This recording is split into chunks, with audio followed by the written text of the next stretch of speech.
You're listening to the Cookbook Love Podcast with Maggie Green, episode number 399. Welcome to the Cookbook Love Podcast, a podcast that celebrates cookbook readers, buyers, collectors, writers, and clubs. And now your host, cookbook author, culinary dietitian, and cookbook writing coach, Maggie Green.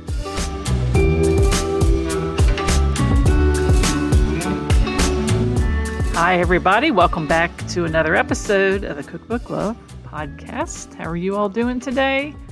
I am doing well. Today is a Friday, and I'm always excited on Friday because I try to get my work done earlier in the morning and enjoy some time in the afternoon. And I think this evening, Warren and I and some friends are going to go to a Final Friday event at a local art center where the artists open up their lofts and have time to meet them and perhaps purchase some of their art.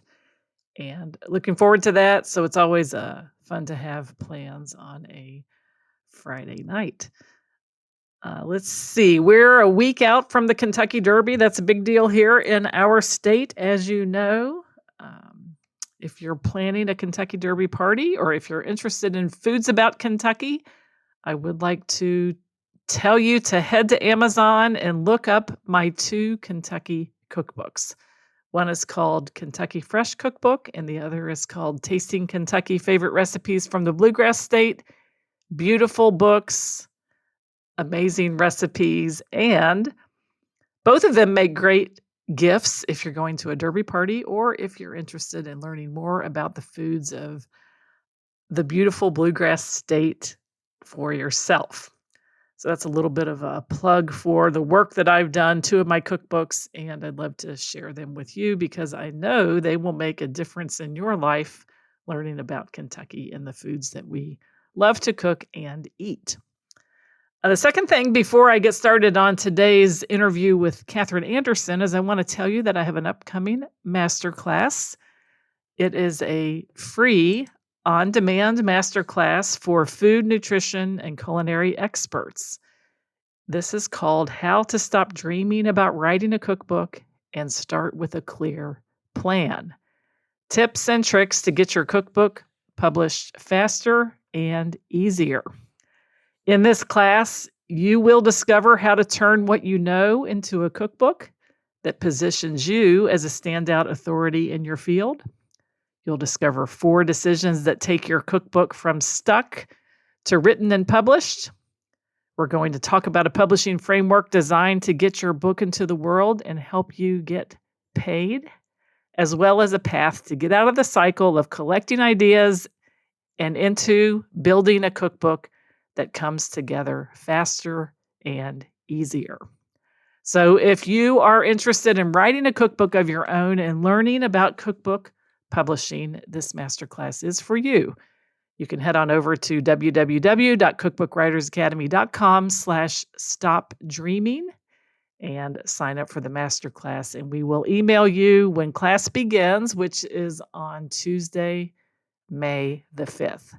This is a 3-part free on-demand masterclass, so you do not need to show up live to come to this class. This is just like Netflix. There will be 3 episodes, and I cannot wait to share it with you. One of the things that I hope I've done in my 399 episodes of the podcast, and something that I'm going to do today also again when I share my interview with Katherine, is to show you many different paths to cookbook publishing. I personally have loved traditional publishing for 4 of my books. I taught myself how to self-publish a Christmas cookie book in the midst of teaching many other food, nutrition, and culinary experts how to self-publish their own book. And I also have talked to authors on the podcast who did hybrid publishing. So in my opinion, there is no right or wrong method of getting published. And that's exactly what I want to talk about in this masterclass, is that there are different paths. There is no right or wrong. we need to just make some decisions and get on the path that we want to be on so that we can get the book published to share what we know with the world. Maybe it's even sharing what you know with your family. And if that's the case, there is a path also for you. So I really hope everyone who's listening to this podcast will either come to the class or share with someone that you know. If you've ever heard anybody say that they dream of writing a cookbook, or if you think they should write a cookbook, or they would be a great person to share their recipes and stories with the world because you've experienced their cooking and food in a way that has also touched you.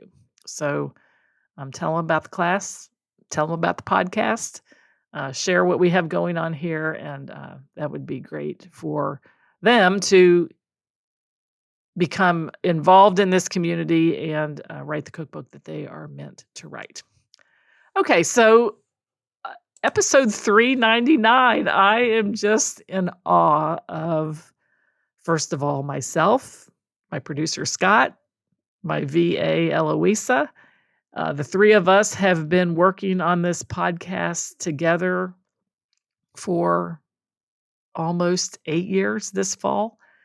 And 400 episodes is nothing to sneeze at, as they say, but I think that what it just continues to show me is that beginning something that you want to start and continuing and committing to it is really all you have to do to make something happen. And I've committed to recording this podcast through ups and downs, twists and turns, and am so excited that we have 399 episodes with amazing authors about mindset topics. Some of the shows, after I recorded them, I thought, oh my gosh, that was like the most crazy episode. I don't know why I even talked about that. Sometimes I finish them and I re-listen, and I'm so happy that I said what I did. But I think the secret is that we just have to start. We have to be willing for things to be imperfect, and we have to be willing to keep going if we want to commit to it. I know one of my superpowers has always been commitment. It's always been deep belief in the things that I give my life to, my family, my friends, my business, my serving cookbook authors, this podcast, writing cookbooks, my faith. I'm just one of those people that if I'm in, and I'll stick with it as long as I can and as long as I need to get the job done. So I actually think it's been a great thing. I'm looking forward to continuing. I have no idea how long or how many episodes I'll ultimately do, but I'm very excited to have episode 399 here for you today. And again, like I mentioned in the beginning, this is with Katherine Anderson. Katherine is the author of The London Plain, a flour and cookbook. She is the former owner of the London Plain, a restaurant, flower shop, and bakery that became a meaningful community and gathering space in Seattle, Washington. When the London Plain closed in 2023, Katherine chose not to let the story end there. In today's conversation, we talk all about her vision behind her book, the vision that was behind the London Plain restaurant, and how she intended to capture the spirit of the space and preserve what the London Plain meant to so many people in her book. So this is a neat episode because the London Plain was a restaurant, flower shop, and bakery collaborative effort between cooks and her as the flower shop owner and then pastry chefs. So really neat to hear about this collaborative experience as a physical space in Seattle. Talk about her decision to document and carry forward the space in the book after its closure in 2023. We're going to talk about what it looks like to include seasonal recipes and a seasonal rhythm to a book, such as this, that includes dishes inspired by flowers, along with the contributed recipes of her restaurant chefs. And we're going to talk about Katherine's self-publishing journey through a book packager in Seattle and her perspective about this type of publishing for aspiring cookbook authors. So if you're interested in a reminder that a cookbook is a lasting expression of a place such as a restaurant, it can hold its spirit, its creativity, and its community, this episode is for you. So without further delay, let's dive into this interview with Katherine Anderson. Hi, Katherine. Welcome to the Cookbook Love Podcast. Thank you. I'm so happy to be here. Yes, very excited to have you. Can't wait to talk about your beautiful new book, The London Plain Flour and Cookbook. But before we get started, why don't you tell everybody a little bit about who you are and what you do? Sure. Yeah, I I'm from Seattle. I'm based in Seattle. I was away for college and 10 years of working, but came back here in 2005.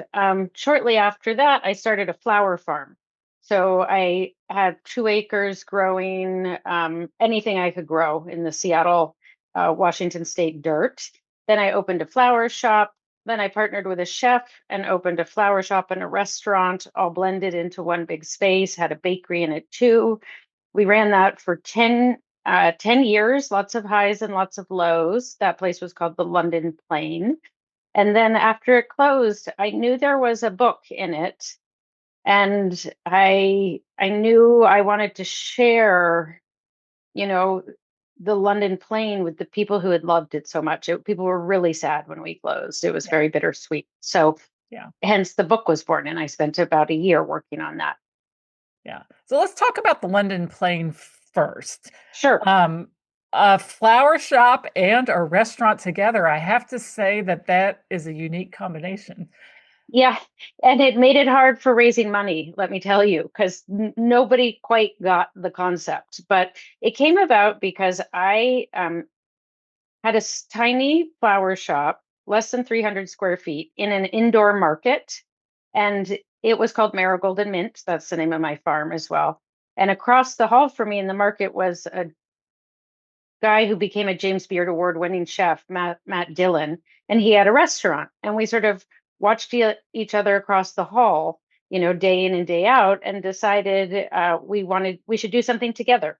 We could have we had a very similar approach to things that grew in the ground and wanting to share those with our community. And there was not like a hard line between what was food and what was flowers. It was all sort of beautiful material we wanted to transform and share with people.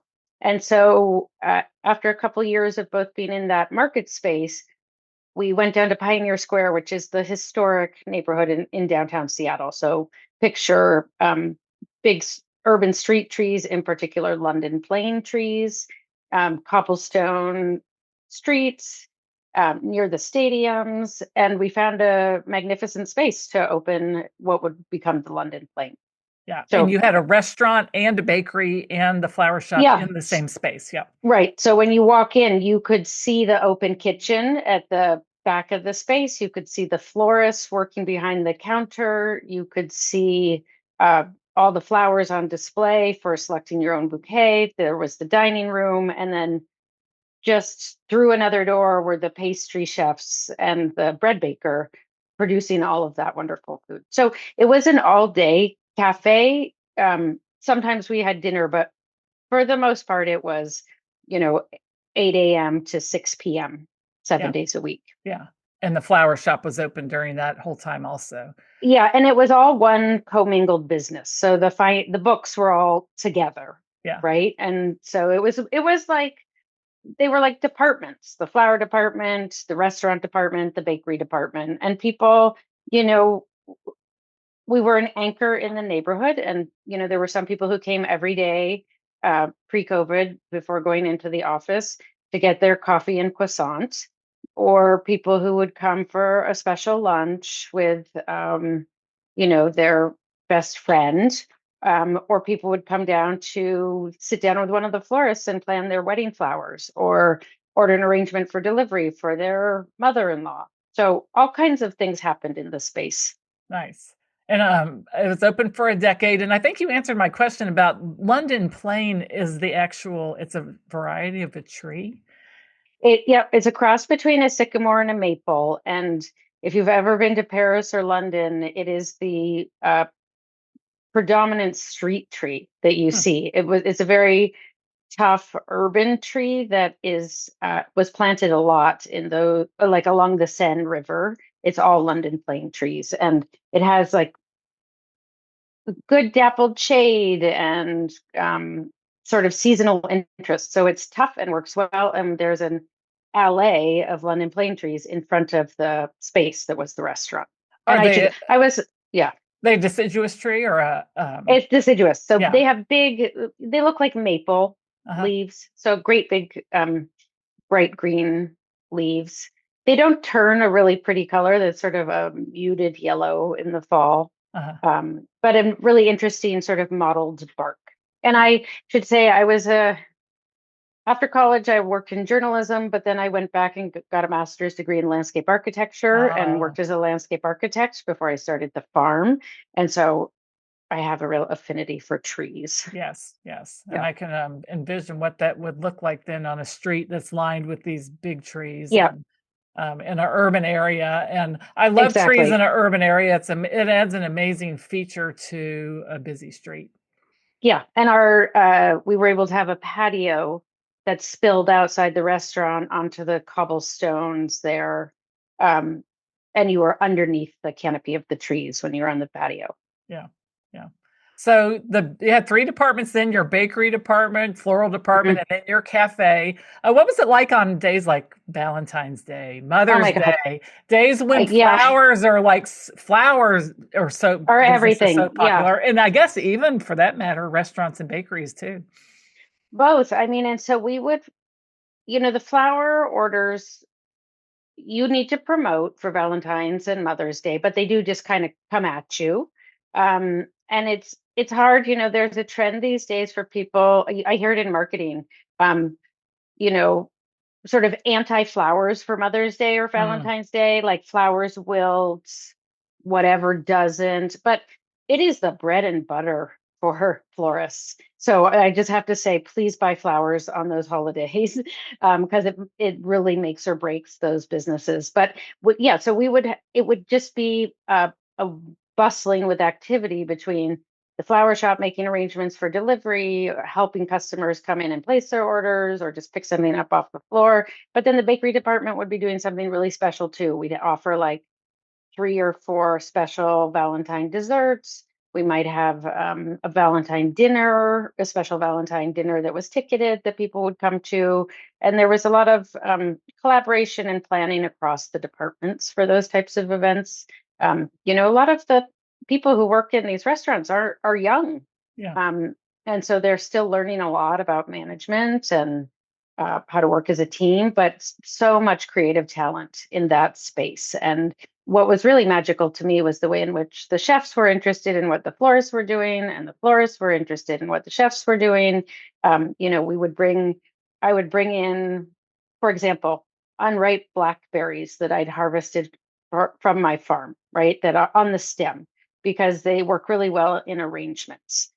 But the chef named Zach would see that and say, "Hey, can I have some of those?" And then he would figure out how to sort of pickle them, and they would become an element on a summer salad.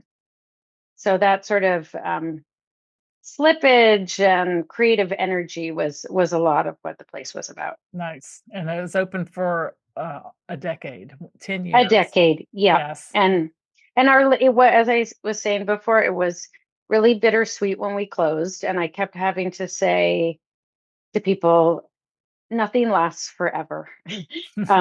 But we were really proud of the 10 years we were there, and we're an anchor in the neighborhood, a bright spot, I would say, through COVID especially. And it was, the book gets into a lot of what the COVID experience was from behind the scenes in the restaurant. It was hard and emotional and rewarding, but I think we held our own through that. And then on the other side, eventually the lease was up and it just financially didn't make sense to renew.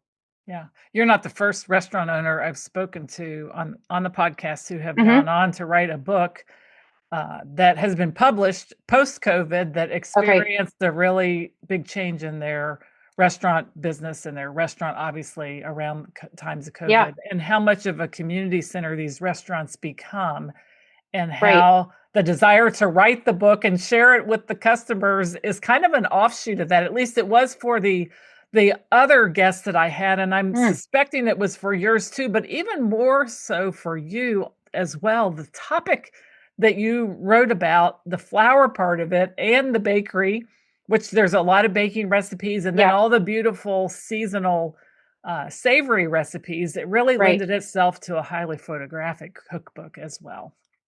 Yeah, and I think again the book, much like the place itself, was a community effort. And if you look at the end pages in the back of the book, there's a great illustration that I hired an artist to do, and it represents everyone who was a part of the London plane. And it's a list of every person who ever worked in the place, every florist who touched it, other, the farmers who brought the food to us.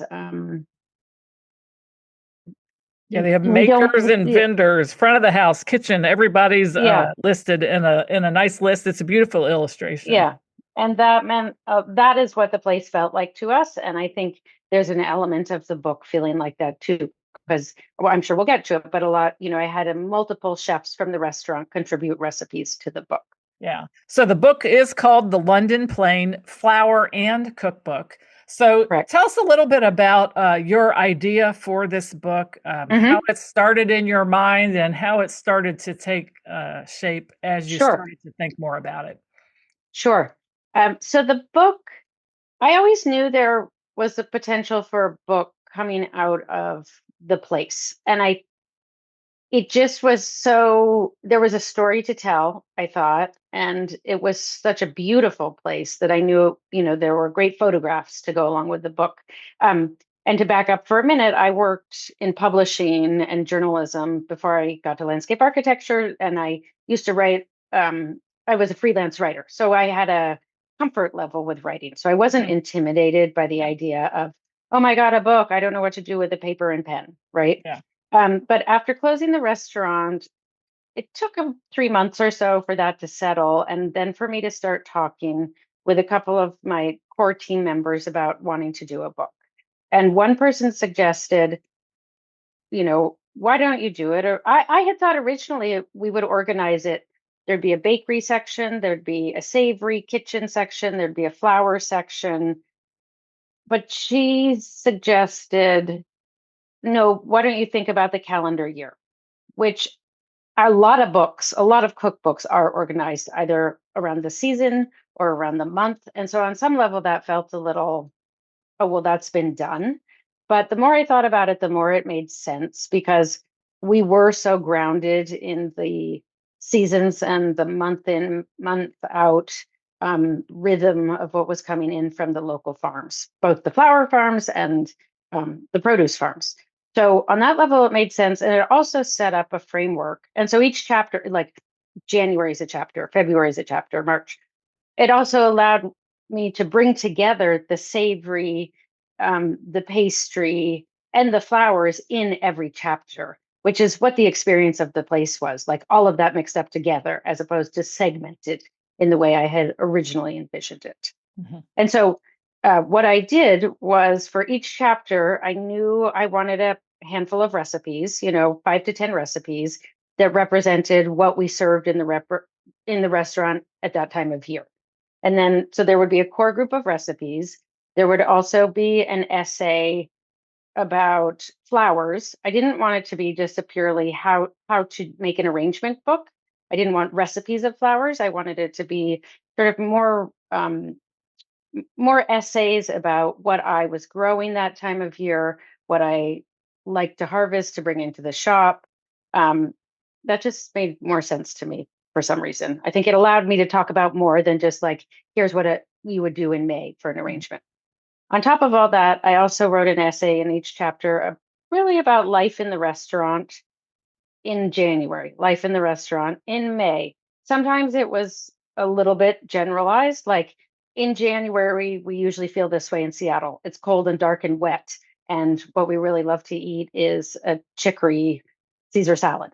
but it ended up, so there's some amount of that, but it was also very specific in some months, like the March month. The essay is really about March of 2020 when COVID hit and what that was like in the restaurant and what was going on behind the scenes. And so it was in some ways much more of a memoir woven through the whole book than I had anticipated. And I said I gave I had my husband and my business partner read the first draft, and they both said they cried, and which is just to say there was more emotion in there about the stories of what's going on with people working in a restaurant and a retail business, behind the scenes, the deaths of family members, of partners, of celebrations of babies born, there's a lot of life happening there. So I think I captured that too.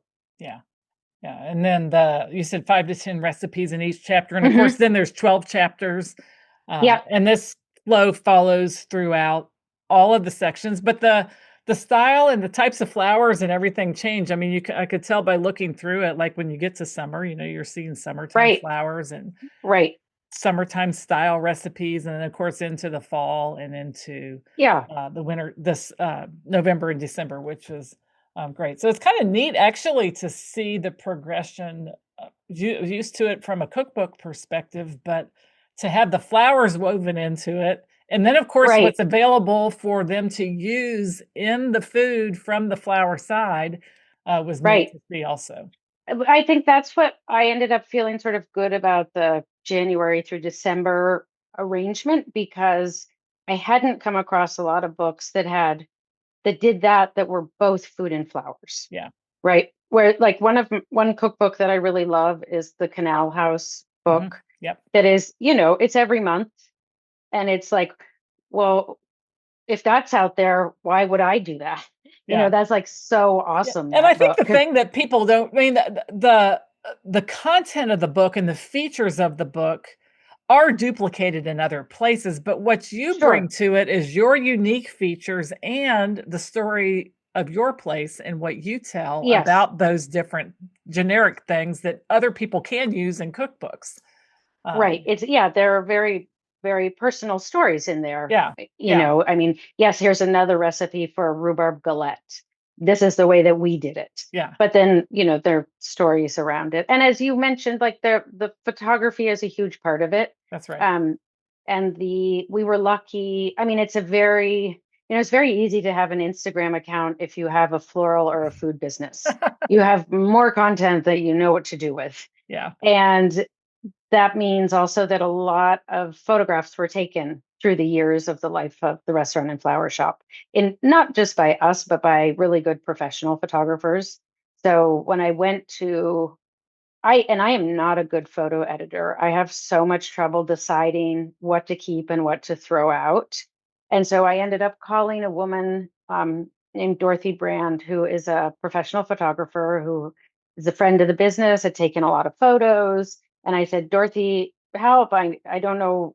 Could you recommend someone to help me edit the mountain of photos that we have? And she said, oh, are you asking me to do it? Because I'd love to. So she was hired. And then she was able to actually work with me to photograph recipes that we didn't have photographs of for the book. We don't have a photograph for every recipe in the book. Yeah. But there were certain ones that hadn't ever been photographed or weren't good enough quality that the chef who contributed it to the book went back and made the dish, and Dorothy photographed it. So that was, good things like that kept happening in the process of I didn't know everything I needed when I started the book project, right? Well, and I think you bring up an important point. We never know anything. If you knew everything about running a restaurant and flower shop and bakery together before you started, would you have ever started it? No. Well, it's the same thing for a book. So I think that we need to be willing to start these projects with not knowing everything. And it unfolds exactly like it's supposed to. Exactly. And it took a year. Yes.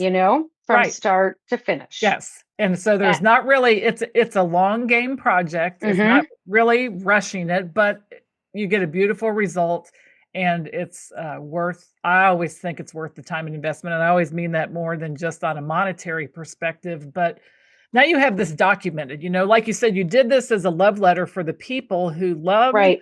the London plane. Hmm. And you did it for people like us who never knew the London plane, Right. who get to now experience the London plane in book form when we never even got to step foot in the restaurant. Yeah. And the hope is it's been really rewarding actually to have people who never went to the London plane love the book and Yes. be cooking out of it. Yes. My Yes. husband's aunt in Davenport, Iowa is like Yes. constantly making things from the book. She never made Yes. it to the restaurant and it works, it works for her. Right. One thing I did, I knew that I wasn't going to be the one writing the recipes. I wasn't the chef or any of the chefs in the restaurant. And so one thing I, had to sort out early on was who would be my list of contributors. And I identified, did I want every chef who'd ever worked there to contribute a recipe? Did I want one chef to try to do it? It turned out to work really well to have about 5 of them. And they ranged from, a very mature chef who runs and owns her own restaurant now to, someone who was 25, and the quality of material turned into me reflected that. Yeah. Yeah. And as you know, chefs aren't always the best recipe writers. So Emily, the more senior chef, is a very good recipe writer. Mm-hmm. A younger person, Zach, for example, he wouldn't mind if I said this, sent me sort of random notes in an Excel document that barely made sense, Right. And they probably made sense to him for recreating Sure, the dish, but you needed to sure. get them all in a consistent format. And luckily you had someone, Yes. Emily, I guess, that could do that for you. Well, I actually ended up figuring out. So Emily, she contributed her recipes, but I ended up hiring another woman to proofread and make consistent all the recipe and recipe test Mm-hmm. all the recipes. So this woman, Melissa, who had worked briefly in the kitchen, but she doesn't have recipes of her own in the book. It was critical actually for me to have her be sort of the recipe tester, proofreader, and sort of style master. So it was consistent across all the recipes. And that was terrific. Right. That was a really good move. Yeah, so that's a great tip for anyone that's doing a Right. collaboration book where you're gathering recipes from different sources to have Right. one person they kind of filter through at the end. Yeah, and it could be you. Yeah. That could have been me, but in the end, it was clear to me that Melissa, who is a professional chef, would do a much better job of it. And so that was just, sometimes you have to decide, am I going to spend my time or will I spend some money uh, to outsource this to the more appropriate person? And she not only tested, because they were developed already, she tested and then wrote them in their final format. Yeah, she got them into their final format. And, because they were recipes that were scaled for the restaurant. And some of the chefs were able to scale them down, but didn't do a perfect job in the scaling down. So some probably weren't. Some probably sent you the large quantity, right? Right. And so it was really important to get them tested in a home kitchen. 100%. Yeah. So I'd love to talk about some of the recipes in the book, just in general, maybe what you know about them, or maybe some tips even from a flour perspective, because I tried to pick some recipes that crossed over this food and flour category. And the first one that stuck out to me, because it's May here in Kentucky, and no, it's not May. It's at the end of April, almost May. But my peonies are tall, but they're not, but they're not blooming yet. And I saw a recipe for peony syrup. Yeah. So let's talk a little bit about using flours that we grow in things like syrups and salad dressings and things like that. So one thing you want is to be working with organically grown flowers, right? So there are no pesticides or chemicals on them. Luckily, my farm is an organic farm, and so I had full confidence in my kitchen team using any of the product. But you do want to make sure of that. I think, not all flowers taste good, right? You want to be deliberate in your use of them. You want to use them for a reason. So peonies are so beautifully pink and blush or burgundy, and there are even yellows. I grow a lot of peonies on my farm. And so it was a natural fit for Emily to try a peony syrup because she knew she could get the sort of blushy pink tinted syrup that has a floral essence, but it's not overwhelmingly cloying and sweet. And use that either just mixed in with some seltzer water. You're making like a sugar peony syrup, like you would make a simple syrup. And or you can have a cocktail with it as well. And it just feels like the essence of for early summer, late spring. Yeah, right? and the head note says you could use it with sparkling wine. Yes. Cocktail made with gin, vodka, rum, maybe some muddled cucumber and mint, and a dash of the syrup, or poached rhubarb in the syrup. Maybe combined with some strawberries and spoon it over ice cream or yogurt. And it is a beautiful pink color, and I think it's very it's just beautiful. So it says though to pick the peony, pick the petals from the flower. So we want to actually harvest the flower or harvest the petals from the flower while they're still attached. We're not gathering petals that have fallen. And no. You want them to be. Right. So what I would do is I would harvest the flowers, bring them into the shop, and hand Emily a bunch of the heads, and then they would carefully pick off the petals, and then they would rinse them. There are bugs, so you want to clean them. But you want them to be. It's not like you're using up the bad rotten petals on the ground. And I think, some things give you sort of that subtle floral essence. There are other things like there's a pickled elderberry and blackberry. So the green blackberry and the elderberry while it's still green. Zach developed a recipe. I think it's in midsummer in the book for both those things they almost become like capers. So they have a much more astringent and strong flavor, and less what you would expect. I mean, those are, I guess, they've become berries. They're no longer the flower. Whereas we have an elderflower syrup in the book as well, which is much more akin to the peony syrup. It's a sort of like floral essence. Yeah, but it's, and that one, I think I'm a little more familiar with the flavor.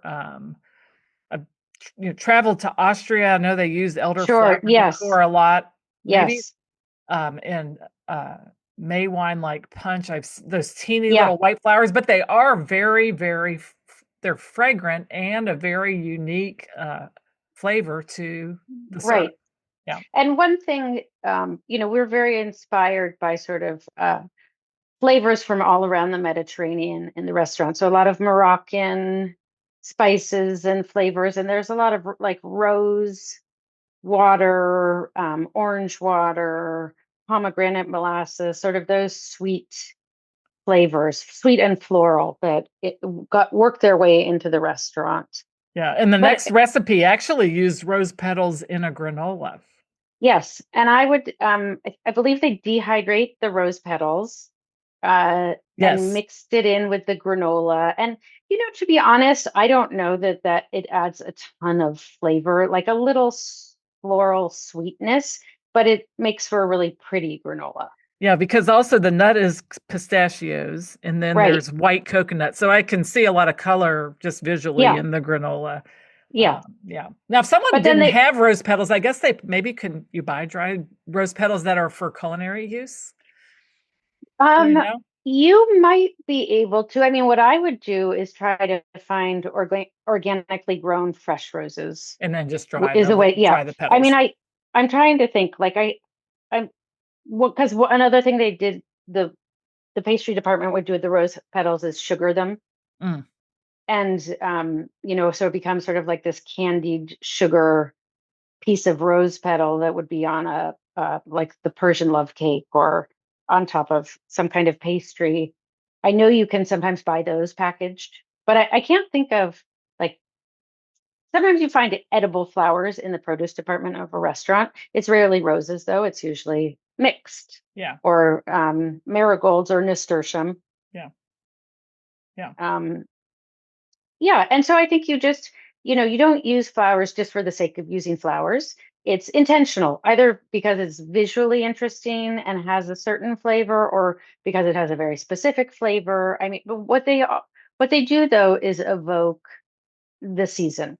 Yeah. Like, oh, you're not really you can't make peony syrup in December. Right. It's very difficult. Yeah. I could even see someone, if from a visual perspective, the granola with the pistachios and the rose petals, even it's a beautiful mixture for a gift. Yeah. If you like to Yes. make things like that to give to friends or somebody, for a special occasion, I think it's nice to do something like that. Of course, on the opposing page, there's a coconut pecan granola, which looks equally delicious. And of course, doesn't require any flowers for it, but it just goes to show you how the flowers can be incorporated into something like that relatively easily. And it adds a nice visual appeal and something different. And one thing, when I started my farm, which was called Marigold and Mint, Marigold and Mint. So it was both a sort of old-fashioned flower that I chose to feature in the name, and an herb, which isn't traditionally thought of as a flower. It's not a flower, it's an herb. But the point was I was combining things you don't necessarily think of combining in a high-end florist environment, and trying to showcase the beauty of these things, and also that mint can be in a flower arrangement and marigold can be in your food.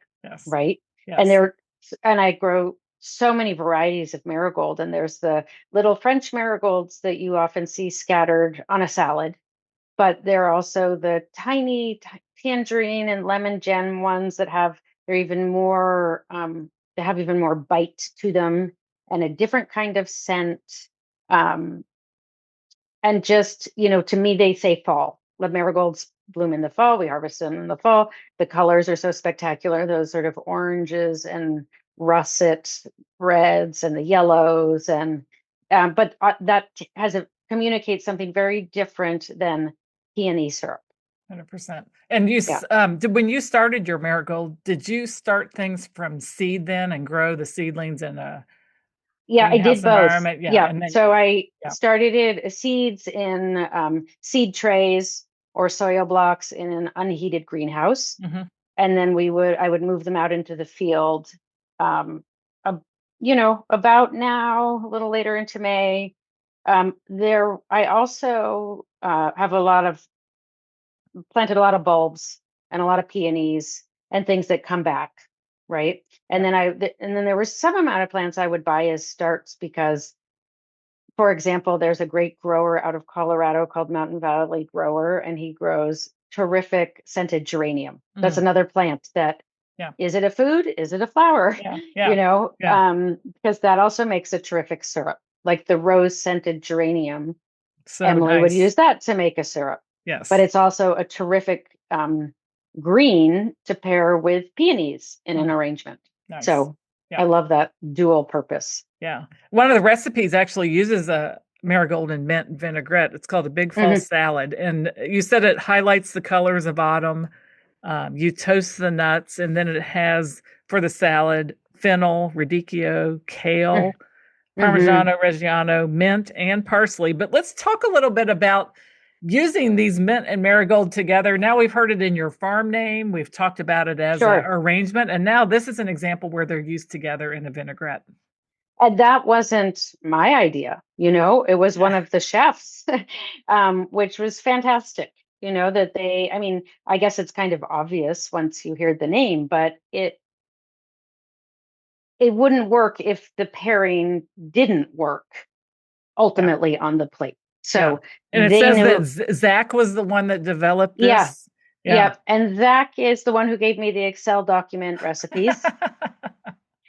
But he had the most enthusiasm It's so sweet. for the floral product that would come in. 100%. And that's the neatest thing about it is there is a lot of enthusiasm on that end. And I think it just goes to show you if you're ever collaborating with creative chefs on Mhm. a cookbook, they have so many good ideas, and the way the recipes are translated, probably, like you said, you need someone to bring it all together, but never, it's just amazing. What It's it so really much is. richer. Yeah. And Yes, if one of your collaborators, you know, is more work in a certain way, like with Zach, it was more work to get his recipes into recipes that worked on the page, but it was so worth it of because he course. had such creative energy and spirit. And So, I think that's something to maybe even tell a chef if they're kind mhm, of hanging back and not wanting to contribute because they're right, afraid that they can't get it all out on paper like it looks in a cookbook, that should not right. be a barrier to them submitting something, because this salad just looks delicious on the paper. It talks Hmm. about the flower combinations. I just love the way it ties, like I said, to the name of your flower farm. And Yeah, um, I think it's amazing that Zach did everything he did to get it to the point that he did. And then your recipe developer and tester and writer was able to bring it right. home the rest of the way. And congratulations to Zach and everybody, because Yeah. it's a it's a great looking A- recipe. And I would say, for these, I mean, there are a couple things I'd say about that too. Like, it means a lot to him to Of have his course, recipes in yes, a no, cookbook. 100%. Whereas someone, it's funny, like who owns the recipes from the restaurant, Right, right? You there it wasn't it wasn't on paper anywhere, right. right? And so I could have come across some chef saying, "Well, I don't want to share this. This was the thing I made at the London Plane, but it's mine." But there was none of that. They were so generous Yeah. about, Well, and I think that you a know, separate recipe in somebody's head that's not part of a collection about the London plane doesn't really mean anything.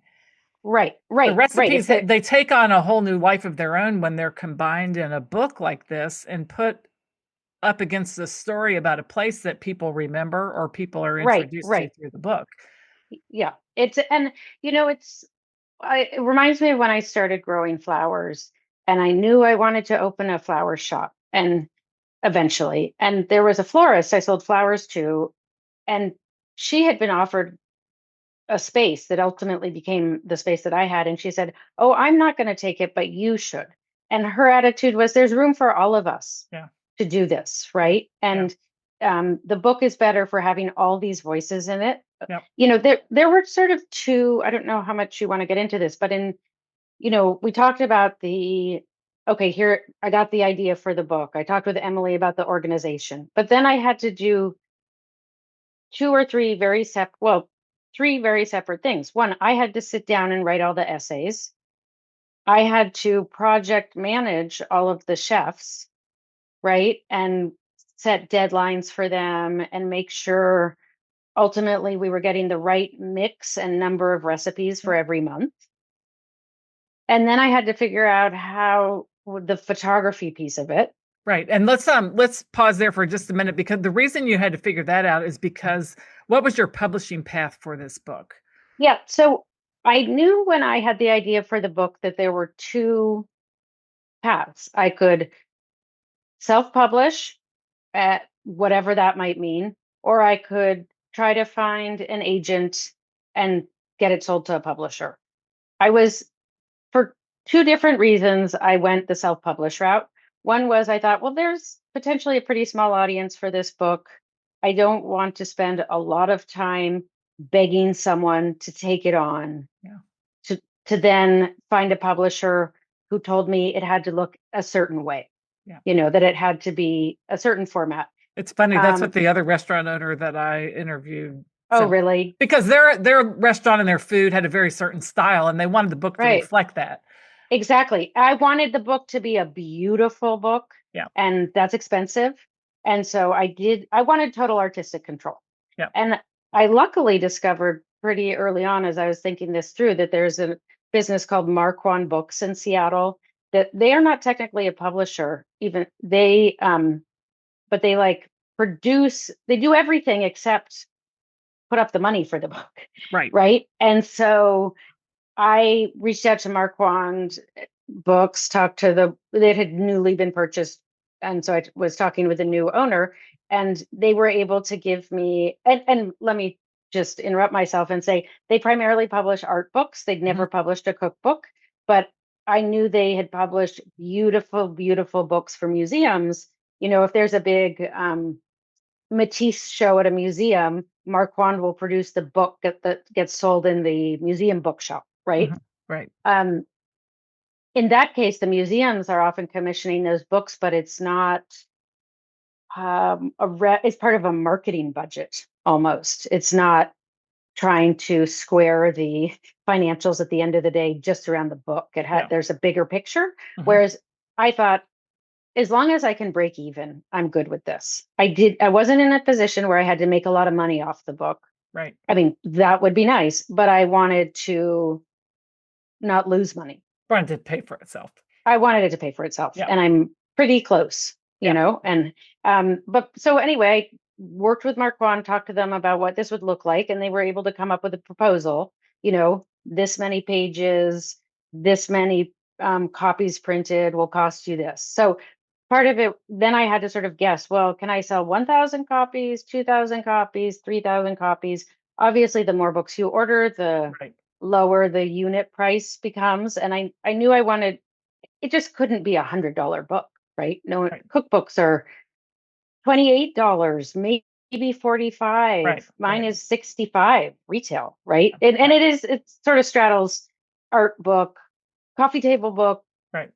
But I would like, that's as high as I thought I could go, which means the wholesale cost is $32.50, which I knew there was no way a bookstore was going to buy the book for more than that. So in my mind, and I used to buy books for my restaurant and shop, which had things like books in it too. Yeah. So I had a feel for the business, and I knew even that number is pushing it. But in any case, so that took me to 3,000 copies. And, I've sold 2,000, got 1,000 to go, but so I guess if I just printed 2,000, I'd be done. Yet I couldn't have sold, the price per book would have been higher. Yes. Yeah. So I think I'll sell these, and I think I made the right decision. And, I wish it didn't cost as much as it does, but that's what it costs. Yeah. And when you're self-publishing, though, you kind of have to wear all the hats of the publishing process. Oh, God, now the book packager actually printed the book. Yes. And I don't know how much distribution they do, or did they send all the books to you, or they could warehouse them somewhere and you order them when you need them?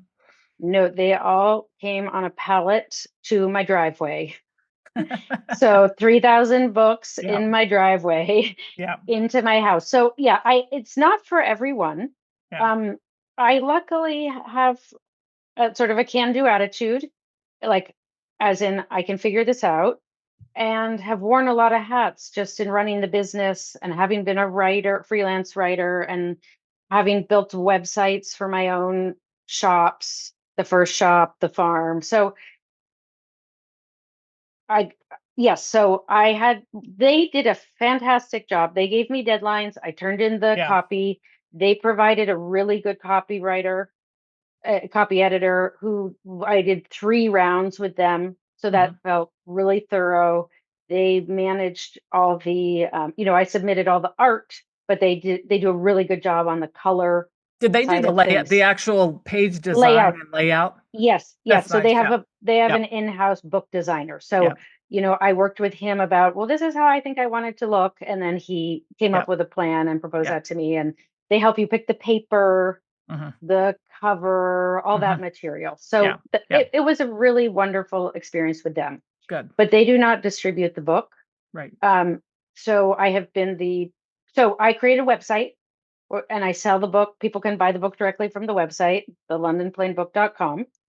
Then I also created a portal. And then if you order the book there, it comes to me. I package the book and I ship it to you, So I use Shopify. works really well. I knew Shopify from my previous shops, so I knew how to build that website. But then I created a portal for bookstores to order the books wholesale. But I really, and I'm barely making $1 off of those sales. So, but I knew I couldn't sell 3,000 through my website alone. No, and I think it helps with discovery. People that see it, Yes. they see it in different places where they maybe Yeah. haven't heard about it before. Yeah. And I ended up getting it into all my favorite bookshops in Seattle and then some further afield. And that's been really rewarding. And then they would have events and I would, have a interview at the shop or do a book signing. And so that's been fantastic. And they continue to reorder. Yeah. Did you use the Shopify platform to do the London Plain book? Yep. .com, the site when people go to that URL. The whole thing. Yeah. And I used Shopify, 15 years ago with my first shop. Yeah. And Shopify has grown since then. So it does a better job than it used to. I would say the other piece I had to figure out, and I was a little behind the ball on this, was marketing. I had to be the person who marketed the book. And I had a really robust newsletter list from the restaurant that I could use. I had 2 different Instagram accounts I could use. So I did a fair bit of marketing through that. But then I eventually figured out, I should hire a young person to help me with my social media game.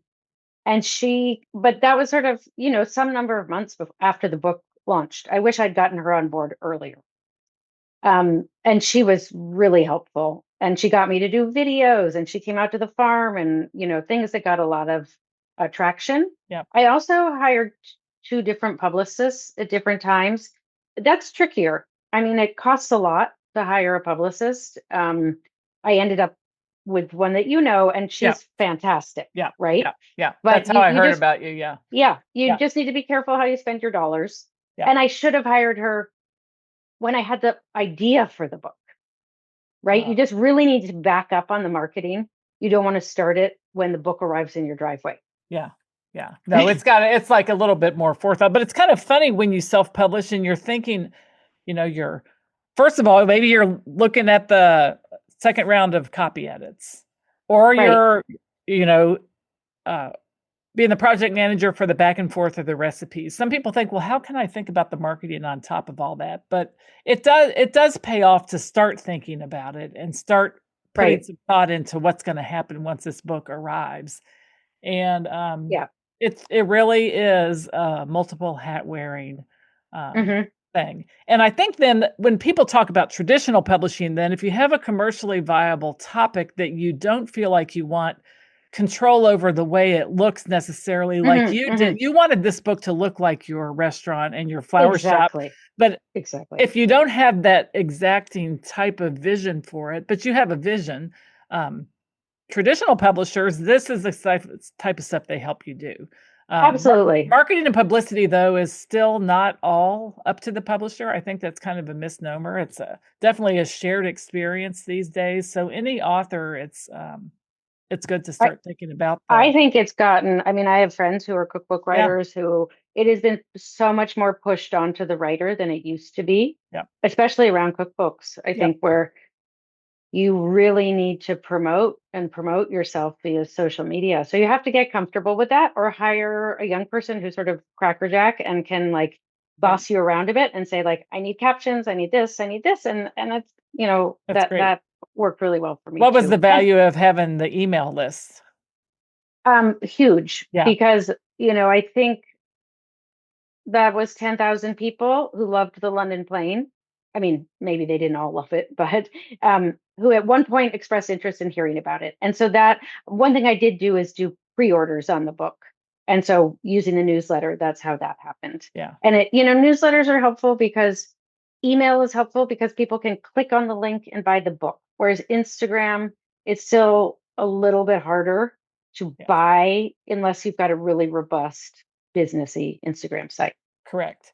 Yeah. And I think email is, it's still the one of the number one ways to stay in touch with your audience. So I highly recommend it to everybody to have an email list. And I love how you use Shopify to set up with the URL specific for your Mm-hmm. book. And it does have a place for events, and it has a Mm-hmm. place for press. So it's not just a one page, a website. That's Sure. nice functionality to be able to do that.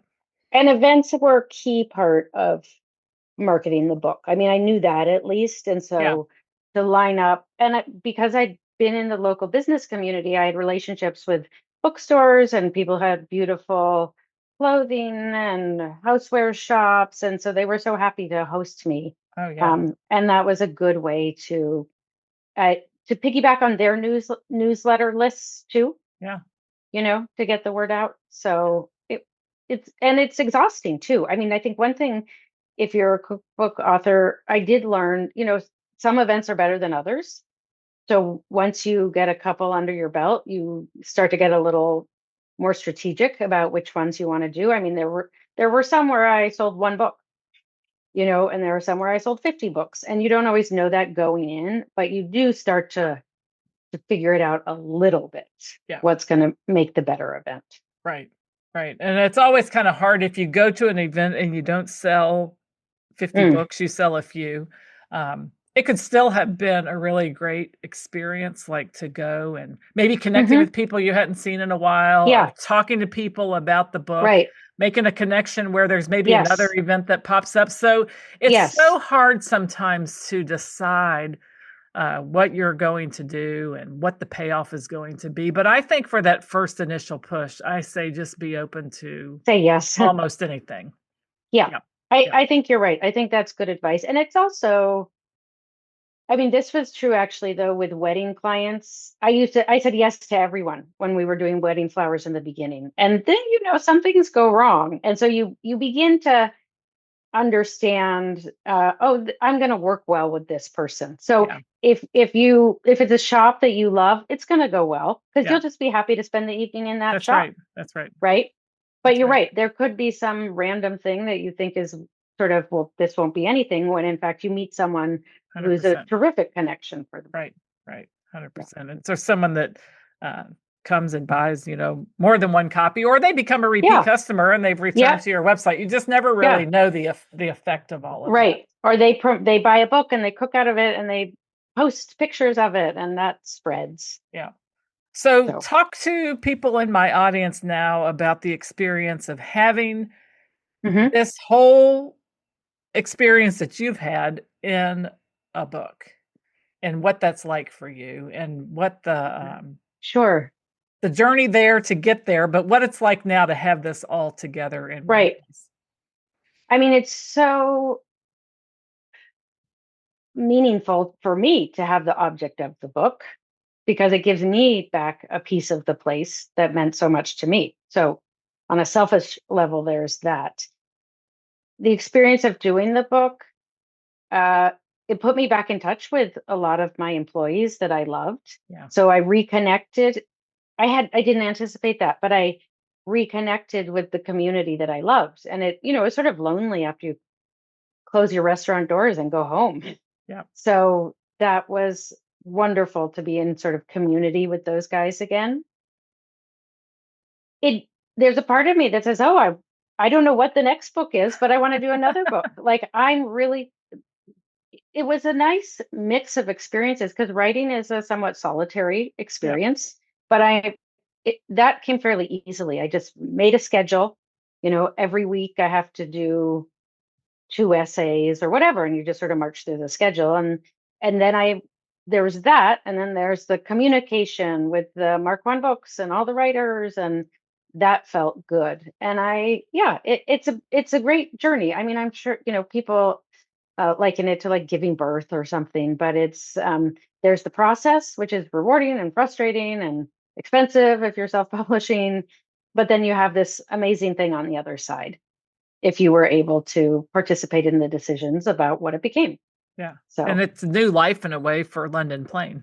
yes. And someone was just saying to me, "What are you doing next?" And I've been making a lot of art and painting, and I have the farm and ceramics, but someone said, "Well, there's some kind of stream that's going to flow out of this. You just don't know exactly what that stream is." And I think that's right. It's just there's some amount of, you can just do one thing at a time, but it, sort of the book, as it unfolded, the process of making it, things revealed themselves to me in the way that happens in life. Right. Right. Yeah, that's right. So, you love this book. I know you've uh, talked about cookbooks and your chefs, but what Mhm. about a cookbook in your life that you have used um, outside of the restaurant just for Mhm. day to day or home cooking? Any book stand out in your mind as one of your favorites? Yeah, I would say one of my favorites is Ruth Reichel's My Kitchen Year. And I must confess that my husband is the primary chef in my house. Mostly because he's always more interested. He's hungry. He's like, what are we having? It takes me a minute to get my head. Oh, what are we going to have for dinner? So, Yeah. um, but I love this book of Ruth's because again, I didn't put this together in my head, but it is also organized around the seasons. And she wrote it after she lost her job at Gourmet. And that was somewhat unexpected. And then suddenly she moves out to the country with her husband and she spends the year cooking. So it is a story over the course of the year that's grounded in recipes, but also very much in the landscape. I mean, this must have been more in my head than I thought, because she's talking about the trees out the kitchen window or the snow or the rainstorm. So there's a real mood in the book that's connected to the recipes. And then the recipes are very straightforward. That works for me. Yeah. So like there's a really good corn muffin, there's a really good peach cobbler. A, I don't need 12 bolognese recipes. I just need one good one. Yeah. And I really trust her. Yeah. So Yeah. It's amazing when that magazine shuttered in 2009. It was really at the very beginning of like social media. you're right. Yeah, And I was shocked. I mean, and I'm sure Ruth was shocked. And I think she everybody was. that even home cooks that read that magazine just like devastated.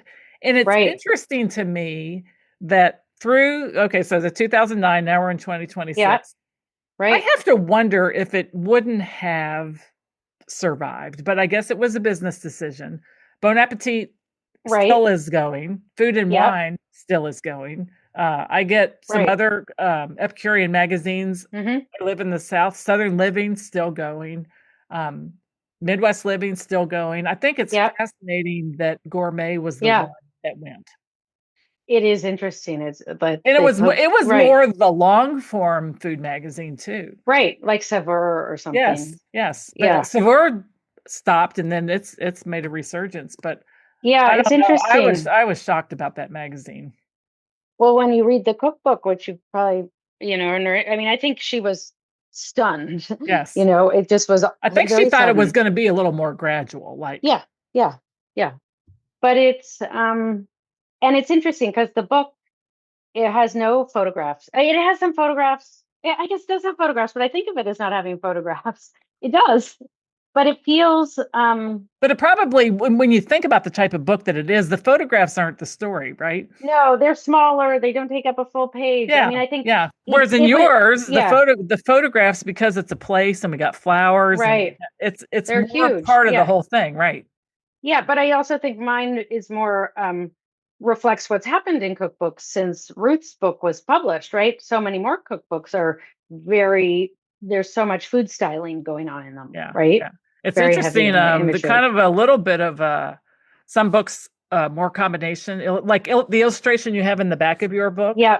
Mm-hmm. I just talked to, not too long ago, a son and mother who wrote an Mm. Indian cookbook, and it's a Oh, combination nice. of illustrations and photos and Yep. both of their voices. And they also used a hybrid publisher Oh, to publish interesting. their book because she's a cooking school teacher in her home in Kansas. But it was a Mm. combination of illustration and Yep. photography. And Yep. so we're And I seeing think there's a more trend of the back to that. illustration. Yeah. Yeah, Yeah. and I actually, you may or may not have noticed, but the start of every chapter has an illustration that is done by. She was one of the first people I hired. She was an artist and did all the illustrations for my first website. Yeah, So they're there's really a peony very on pretty. the, Yeah. yeah, they're very pretty. There's But yeah, I some do think there's a trend back to that too. mint in May. Yeah. I think that's mint. Yeah, that's mint. Yep. Being from That's when it, Kentucky, we're coming up on the yeah, Kentucky Derby. Mint yeah. juleps are like the big thing. So we know and Oh, yeah. especially mint, if you don't contain it, it's just like Oh, it's grows nuts. everywhere. Yeah, It does. I know. Yeah. It's one of those things people are like, oh, you have mint in your backyard? Get rid of it. Right. Well, But I one of think my, you can yeah, contain it. Yeah. one of my first customers before I had any shops was a woman who made a really delicious ice cream, and she would buy all my mint for her mint chocolate chip ice cream. Wow. Yeah. So good. Yeah. So tasty. Well, I'm sure everyone that's listening would love to hear how they can connect with you online. Yes, absolutely. Well, if you're interested in buying the book, it's the londonplainbook.com. You can contact me by email through the website there as well. And then the Instagram is London Plain Seattle. And plain is Plane, not as in airplane. Mm-hmm. And yeah, those are the best ways to connect. We're also in Book Larder is an incredible kitchen cookbook store in Seattle. They ship all over the world. They carry the book. So does an independent bookstore here called Third Place Books. I'm not on Amazon. There have been a couple fake copies of the book on Amazon, like literally with my title, a different cover, snippets of my content being sold for $20. Oh my gosh. So don't go there to buy it because you won't find it, but you might find a fake. I don't like hearing that. Yeah, so I guess I didn't realize it, but it's a very pervasive thing. And there's a mechanism for report, but like I tried to write a review, and you can't write a review if you haven't bought the book. Yep. But so then you report it through copyright infringement, blah, blah, blah. But the people who are doing this, and AI is hugely powering this, I guess. So there's so many more of these fake books on Amazon now. They're very clever in getting around the copyright stuff. So it's not as simple as me saying, hey, they stole my name and content, take it down. It doesn't always come down. That's too bad. Too bad. I hate to hear that. Yeah. Well, I wish you nothing but more joy with your book, The London Plain Flour and Cookbook, Stories and Recipes by Katherine Anderson and Friends. Well, Maggie, thank you so much for having me. You're welcome, and I'm really so glad you were able to come on the show and tell us all about your book and your publishing journey, and have a great spring and summer, lots of flowers, I hope, in your future. And who knows, you too. If any book ever emerges again, please get in touch. I'll let you know. Okay. I will. Okay, right. Thank you so much. Okay, thank you. Okay, bye. Bye-bye. Thank you so much for joining us today for this episode of the Cookbook Love Podcast. Again, all the links can be found in the show notes at www.cookbooklove.co. And if you are interested in writing a cookbook of your own, please check out the free cookbook writing masterclass called How to Get Paid to Write a Cookbook. It is designed specifically for food or nutrition experts, and you can check that out at www.cookbookwritersacademy.com/free. So that's it for today's episode of the Cookbook Love Podcast. This is your host, Maggie Green, and until next time, have a great day and keep loving your cookbooks. Thanks for listening to the Cookbook Love Podcast. You can find out more information at www.cookbooklove.co.